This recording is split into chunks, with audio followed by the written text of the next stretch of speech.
Hello everybody, Sipati here and welcome to the Gemophile. In today's video, we'll look at prokaryotic cells. What sets them apart from eukaryotic cells?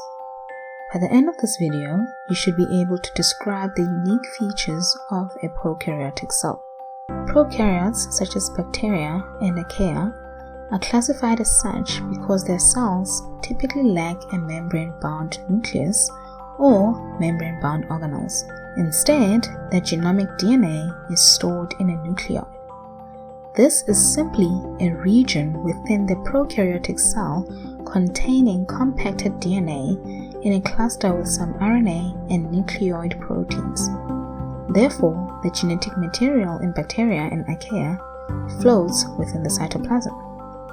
Prokaryotes have a compacted cellular chromosome, while eukaryotes have linear chromosomes. Some prokaryotes have plasmids, which are small genetic structures that can replicate independently of the cell's chromosome. They are also circular in structure. Scattered around the cytoplasm are ribosomes. Eukaryotes also have ribosomes. Ribosomes are composed of ribosomal RNA, or rRNA for short, and proteins which form subunits. The small subunit, the 30S, contains 16S rRNA and 21 proteins, and the large subunit, the 50S, contains the 5S and 23S rRNA and 31 proteins. The two subunits combine to translate messenger RNA or mRNA during protein synthesis. Prokaryotic cells have a plasma membrane that separates the inside of the cell from the outside. The plasma membrane is a thin lipid bilayer, meaning there are two layers of lipid molecules. In some archaea, the plasma membrane is composed of a monolayer of lipid molecules. The plasma membrane is surrounded by a thick cell wall containing peptidoglycan or pseudopeptidoglycan as seen in archaea. The structure of prokaryotic cell walls was discussed in a previous video.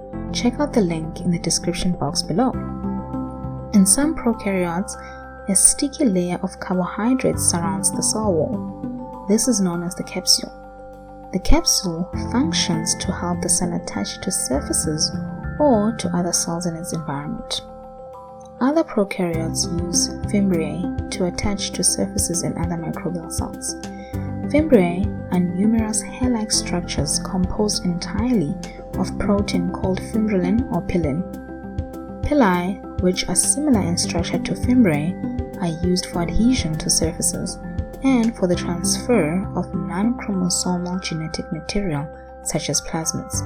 Lastly, some prokaryotes use long, whip-like structures known as flagella to move in their environments.